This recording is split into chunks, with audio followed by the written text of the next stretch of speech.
편집의 최대 원칙을 볼 때 최소한의 재료로 최대한의 효과를 낸다. Most with the least라고 하는데요. 최소한으로 최대의 효과를 낸다는 게 우리 편집의 어떤 원칙이에요. 이게 제가 예를 들 때 이런 게 있는데요. 이렇게 뭐 타이타닉을 침몰시킬 만한 큰 빙산이 있다. 이거를 묘사를 하는데 100분의 1 정도의 재료를 가지고 이거를 표현해 보라 한다면 두 가지 방식으로 할 것 같아요.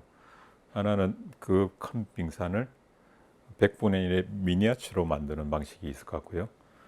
또 하나는 빙산의 일각이라고 할 만한 부분을 표현을 해서 두 개를, 둘 다 장단점이 있는데 그 미니어처의 경우에서는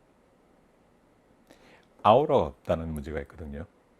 우리가 그 프라모델로 이런 걸 만들었을 때 디테일이 참 좋구나 이런 이야기 하지만 이 거대한 이런 느낌은 잘 안 들듯이 아주 디테일하게 축소를 해버린, 압착을 해버린 경우에서는 어떤 면에서는 좀 공학적이랄까요? 그대 이거의 1대 100의 규모로 했다는 공학적인 접근이라 할 수 있고요. 이 빙산의 일각의 장점은 이 밑에 어마어마한 빙산 본체가 숨어 있어라는 아우라를 살릴 수 있는 데 반해서 또 한편에서는 안 믿어버리면 빙산이 아닌 거죠. 이게 빙산의 일각이 아니라 그냥 얼음 조각인 것 같은데 작은, 이렇게 믿는 순간 이 숨어 있는 있어야 될 상상의 빙산들이 사라져 버리는 문제가 있다는 거죠. 그럼에도 불구하고 이거는 좀 더 예술적인 접근이 될 수 있죠. 우리는 시간이라는 재료를 가지고 이야기를 하고 있거든요. 그 시간이 한 인생을 담을 수도 있고요, 한 사건을 다 담을 수도 있는데 그게 100분이 될 수도 있고 10분이 될 수도 있는데 우리는 그 재료가 제한적이에요. 시간이라는 재료 자체가. 여기서 우리는 베팅을 할 수밖에 없죠. 그러니까 이거를 연대기적으로 촘촘하게 압착을 한다는 것들은 공학적인 접근이기도 하거니와 아무도 이걸 해석하기가 어려울 거예요.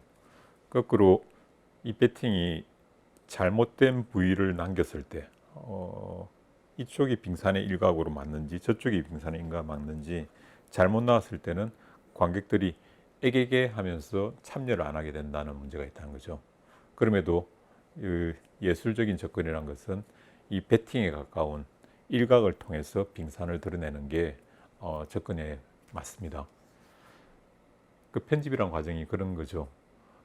우리가 아주 짧은 이 시간을 통해서 이 전체를 관객들이 시뮬레이션하고 그 상상을 확장시킬 수 있는 게 편집을 통해서 가능한 부분이고, 그래서 그 접근을 할 때 있어도 우리는 어쩔 수 없이 베팅을 할 수밖에 없습니다. 주관화되어 있던 객관적인 모니터링 그룹을 하든 어떤 단초를 통해서 이야기의 전체 얼개를 보여줄 것인가 라는 선택을 해야만 된다는 거죠. 그런 측면에서 어떤 사람은 편집은 희생이다 이런 표현을 하기도 하고 포기다 이런 표현을 하기도 하고요. 왜 그러냐면 결과적으로 이 부분이 보여주기 위해서는 추구해야 될 이 많은 시간들이 있잖아요. 그 추구해야 될 그 시간 안에서는 내가 정성스럽게 찍었던 내용도 있고 이 장면을 보여주기 위해서 촬영했던 것 같은데, 영화를 시작했던 것 같은데 같은 생각조차도 이 빙산의 일각을 살리기 위해서 물속에 다 잠겨버려야 되는 그런 선택을 해야 될 때도 있다는 거죠. 대단히 큰 과단성을 요구해요. 그건 감독이 주관화되어 있다는 것은 이걸 죽일 수 없다는 데서 나오는 딜레마거든요. 내가 이것 때문에 찍은 것 같은데 이걸 죽이라고? 그건 못해. 영화를 죽이면 죽이지. 이런 고집을 부리는 단계도 당연히 있고요. 정말 자기가 스스로 그 장면을 계속 보면서 나는 이것 때문에 찍은 것 같은데라고 자기 체면을 할 때도 있고요. 이렇게 되면서 빙산이 울퉁불퉁해지는 거죠. 일각이. 이것도 좀 보였다가 저것도 보였다가 해서 희생이다, 포기다 하는 이야기도 상당히 옳은 이야기 같아요. 자기가 이야기를 위해서, 주제를 위해서 취해야 될 수많은 희생들, 포기들이 이미 나한테 요구되는 부분이라는 거죠. 그래서 어렵다 하더라도 나를 객관화시키는데 그 객관화시키는 기준들이 이야기 또는 주제 그 한 방향을 위해서 이게 분명히 이 장면을 위해서 찍은 것 같지만은 이게 나의 이야기적 줄기를 해야 한다면 어쩔 수 없이 가지치기를 하는 과단성이 정말 필요합니다. 예전에는 예를 들면 사회서를 했을 때 그 첫 번째, 두 번째 모니터링 할 때까지 4시간 30분이 나왔던 기억이 나거든요. 그래서 제가 뻔뻔하게 이거는 보면 알겠지만 2부작으로 해야 된다. 당연히 보면 알겠지만 그런데 보는 걸 못 견뎌내더라고요. 이걸 왜 못 견뎌낼까를 두고 너무 속이 상해서 한 달 동안 잠수를 탔더랬어요. 한 카트도 못 터치하지 말라고. 이거는 한 카트도 만져서도 안 되고 이건 내가 얼마나 정성스럽게 편집했는지 한번 보라. 더 이상 만지지 마라. 만지겠다면 영화를 안 하겠다. 이런 이렇게 치기 어린 어떤 태도를 아마 여러분들도 앞으로 경험하지 않겠나 싶은데요. 그걸 한 달 동안 잠수 타면서 꼭 반성한 건 아닌데 한번 다시 보게 됐던 계기가 있어요. 이렇게 그냥 차분하게 앉아서 흥분하지 않고 차분하게 보니까 동호 반복이 너무 많았습니다. 그 의미론적으로는 이것과 이게 분명히 틀린데 불구하고 개슴츠레한 눈빛으로 이렇게 바라보니까 비슷한 이야기가 좀 많긴 하네 이런 생각이 처음 들었던 것 같아요. 그때는 따로 편집 감독이고 뭐가 없었기 때문에 그 한 달의 시간도 필요하고 또 각성의 시간도 필요했는데 목표를 나중에는 100분이라는 걸 두고 또 시간적으로 시퀀스적으로 필요한 것들을 정밀하게 다시 시작했죠.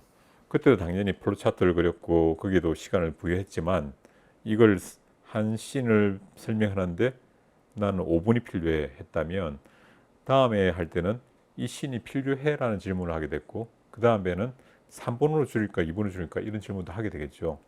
근데 필요해라는 질문들이 더 많이 했던 것 같아요. 그래서 그 소중하다고 생각했던 씬들이 일단 날아가고요. 그걸 날리는 게 반쯤 된 것 같아요. 그러니까 4시간 반 중에 2시간이 씬으로서 아예 다 날아가 버렸던 것 같고 나머지 30분은 씬에서 편집을 하면서 어떤 거는 자막으로 해결되기도 하고 어떤 건 내레이션으로 해결되기도 하고 어떤 거는 앞과 뒤를 합작하면서 되기도 했는데요. 그걸 제일 나쁘게 접근하는 방식들이 압착하는 방식. 압착한다는 게 카트를 조금 줄여갖고 접근하는 방식이 가장 나쁜 방식.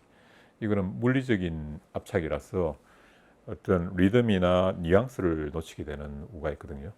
그래서 그 시간을 5분에서 2분을 줄이겠다 이런 압착은보다도 드러내는 것들, 소위 포기하는 것들, 과정을 통해서만 이게 툭툭 편집의 진전이 있습니다. 어떤 면에서는 배팅을 한다는 표현이 참 맞는데 과연 내가 낸 패가 관객들이 따라올까? 이런 생각을 계속 할 수밖에 없고 그 과정들이 의심스럽다면 거의 시퀀스별로 모니터링을 하면서 같이 이야기를 해보고 이 이해도라든지 또는 관객들의 소통 자체가 어느 정도 범위에서 되는지를 점검하면서 하는 게 조금 더 효율적이라고 생각이 들어요. 영화를 전체를 쫙 만들어 놓고 지적해 이게 일반적인데 불구하고 저 같은 경우에는 편집의 속도를 대단히 중시하는 편이라서 3개월이면 3개월 동안에 편집을 하면서 시퀀스별로 거의 매주 회의를 해갖고 이 방향이 틀려서 맞아 다음 씬을 시퀀스를 받을 수 있어 없어 이거를 중심으로 빨리빨리 모니터링을 한 뒤에 또 한 2회 정도 더 했던 것 같습니다.